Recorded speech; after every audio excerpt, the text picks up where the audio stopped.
baal ma wax bu baax. Gaaki Njaay yow ko yow xalaat nga ak li nga def yëpp ma baal la. Gaaki di nga dem si beneen jigéen jox ko li mu moom. Gaaki Njaay war nga xalaat naa la baal. Comment en est-on arrivé là? Les ennemis de Gaaki Ndiaye sont en train de work extra, sont en train de faire des heures supplémentaires en ce moment-là. Oh, il reçoit des pics de partout depuis qu'il a réussi, je dirais même depuis qu'il a commencé à vouloir créer son entreprise. Maintenant, c'est la dégringolade. L'homme humble, déterminé, le leader né qu'on a connu au début de cette série est devenu un homme infidèle et un meurtrier.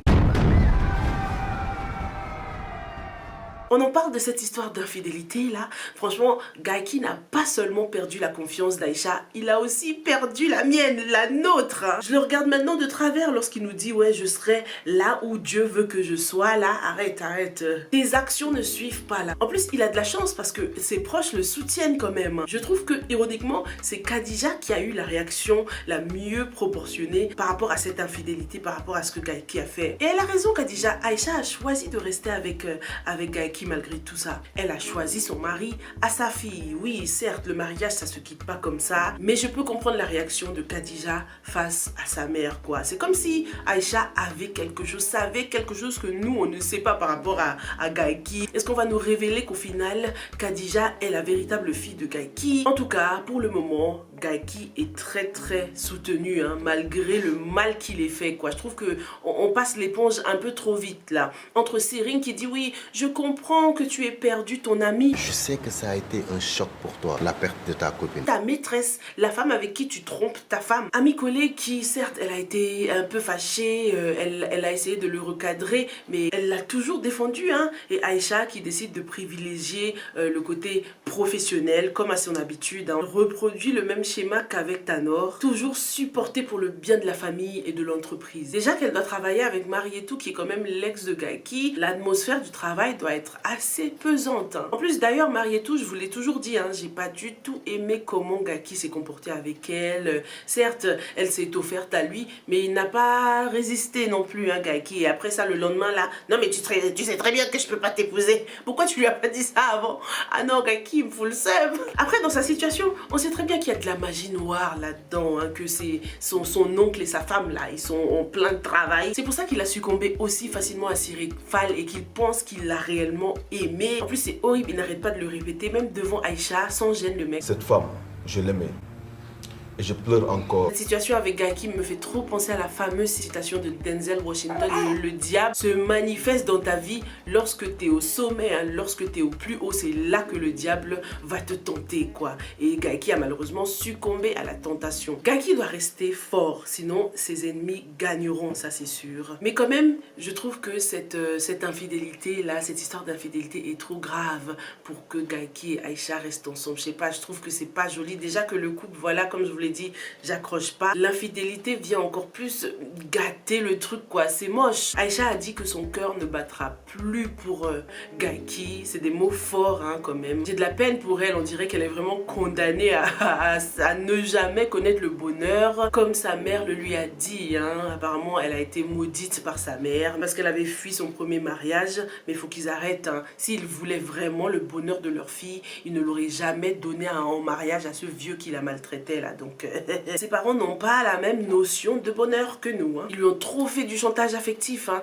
en mode ouais, ton père est mort de chagrin par ta faute, tu connaîtras jamais le bonheur. Mais arrête, t'avais déjà condamné ta fille en la donnant en mariage à un bourreau. À votre avis, quand est-ce que Aïcha connaîtra le bonheur? Est-ce que c'est peut-être Sérine qui va lui apporter ce bonheur en fin de compte? Et là, ça va créer un gros clash entre Gaaki et Sérine qui vont, voilà, se battre pour Aïcha.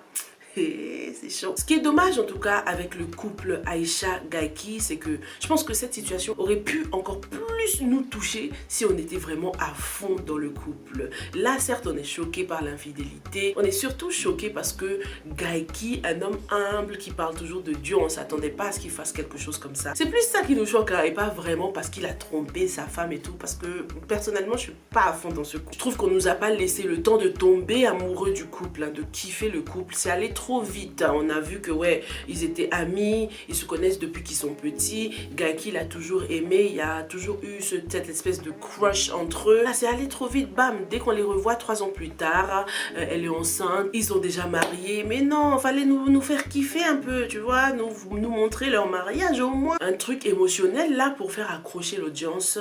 Il n'y a rien de très touchant avec ce couple, à part la souffrance d'Aïcha, à part ce statut de sauveur que Gaeki a envers Aïcha, quoi. Beaucoup m'ont dit qu'ils préféraient même voir Gaeki et Marietou ensemble, et je suis d'accord. Avec Marietou, ça se voyait qu'elle était très amoureuse de Gaeki. Elle a ses petits mimiques là, elle le fait même avec Sering, elle joue à la jalouse et tout. En ce moment, Gaeki et Marietou allaient très bien ensemble. Au final, j'espère qu'ils vont finir ensemble, même ce sera un bon karma pour les parents de Marietou. Et puis voilà, au moins Gaeki va finir ce qu'il a commencé avec elle, hein. Il faut qu'il mette la bague au doigt là, put a ring on it. Mais Gaeki et Aïcha, it's a no for me. Non, ils sont bien en tant qu'amis, leur jeu d'acteur, rien à dire, mais le couple, ah non, non, ils vont pas ensemble. Je trouve qu'ils sont trop dans les paroles, en mode oui, je t'aime, je sais, t'es la femme de ma vie, mais il y a pas beaucoup d'émotions. Depuis que la série a fait le bond de 3 ans, ça nous a grave perturbé. On avait bien commencé, on était à fond. Moi, j'avais hâte de voir le parcours de Gaeki. Vous nous avez dérobé hein, de ce plaisir de voir comment il a évolué en fait. Bam, on le découvre déjà chef d'entreprise de Kewell. Non, on aurait kiffé voir le processus. Après, je me dis que la raison pour laquelle la production ne s'est pas attardée justement sur Gaeki, sur l'évolution de Gaeki, tout ça, qu'ils ont fait ce bond de 3 ans, c'est peut-être parce que ce n'est pas le plus important. On remarque que Khadija prend de plus en plus d'ampleur hein, dans la série, elle a une place importante. Serait-elle la véritable graine du pouvoir? D'ailleurs, depuis le début, elle est décrite comme une femme intelligente et tout ça, qui est assez smart et tout, qui a eu son bac avec mention, mais les actes ne suivent pas. Je trouve qu'elle est débile un peu, Khadija, des fois. Elle fait des trucs débiles. Elle réagit comme son père, sans réfléchir. Elle est trop impulsive, trop narcissique, trop égoïste parfois. Elle a donc décidé de suivre son père, ce qui est tout à fait normal parce qu'elle a une image différente hein, de son papa. Depuis qu'elle est de retour, elle est persuadée que son père a changé. Donc elle veut give it a try et c'est tout à fait normal. Comment je kifferais qu'à la fin, elle se rend compte que en fait mon véritable père c'est Gaeki là. J'ai fait tout ça pour Tanor alors qu'il n'est même pas mon père. Tanor n'a jamais voulu lui donner sa chance. C'est maintenant qu'il a l'impression de tout perdre que bam, il s'est dit ah, Khadija c'est mon joker, il faut absolument que je l'ai à mes côtés. Hein. C'est pour ça qu'il a l'heure avec cette possibilité de diriger AgroDream. Mais vous pensez vraiment que Tanor peut céder son siège? Jamais de la vie. Il est trop avare de pouvoir. Il va diriger son entreprise jusqu'au bout. S'il apprend qu'elle n'est pas sa fille, même s'ils ont le même caractère, même si c'est lui qui l'a élevée, Tanor ne voudra pas qu'une personne qui ne partage pas le même sang que lui dirige cette entreprise. Ça me fait penser d'ailleurs au grand-père hein, quand il a su qu'il y avait quelque chose entre Khadija et Cherou. Voilà, le sang c'était très important pour lui. Elle a donc volé les photos qui étaient dédiées à Kewell pour les utiliser chez AgroDream. C'est assez grave ça. Kewell pourrait même porter plainte contre elle. Normalement quand tu quittes une entreprise, voilà, il y a des clauses à signer, il y a des choses à ne pas faire. Je pense pas que Aïcha veuille entrer dans une bataille judiciaire avec sa fille. Donc ça m'étonnerait que l'entreprise Kewell porte plainte. En tout cas pour le moment, Tanor a réussi. Hein. Lui et sa fille Khadija ont réussi à détruire la vie privée et la vie professionnelle de Gaeki. Mais Tanor n'a pas encore gagné la guerre parce que le point fort de Gaeki c'est qu'il est bien entouré et il a besoin d'être bien entouré. On a vu à quel point il courait toujours chez son grand-père pour demander des conseils, demander de l'aide. Maintenant que le grand-père n'est pas là, au moins il peut compter sur Aïcha, sur Ami Collé et sur Sering pour le conseiller parce que sans eux, c'est sûr que le grand Gaeki pourrait s'effondrer. Maintenant par rapport à Aïcha, dites-moi dans les commentaires lequel de ses maris a été le plus violent. Est-ce que c'est Tanor qui n'a jamais caché son vrai visage, qui a toujours été très dur et très violent physiquement et moralement avec elle? Ou est-ce que c'est Gaeki qui a bien caché son jeu, qui jouait au mari parfait alors qu'il avait une maîtresse dehors? Dans les deux cas en tout cas, les deux hommes ont connu Aïcha depuis qu'elle est petite, donc ils ont connu quand même ses galères, hein. Surtout Gaeki, il sait tout ce que Aïcha a subi et il ose lui faire ça, même si bon il y a la magie noire dedans, mais quand même t'es un homme pieux, tu vois, t'aurais pu résister. Gaeki n'a pas beaucoup résisté et c'était pareil avec Marietou. Quand elle s'est offerte à lui, il a accepté avec plaisir. Dites-moi ce que vous avez pensé de cet épisode et on se retrouve très bientôt dans une prochaine revue. Stay safe and stay blessed. Bye!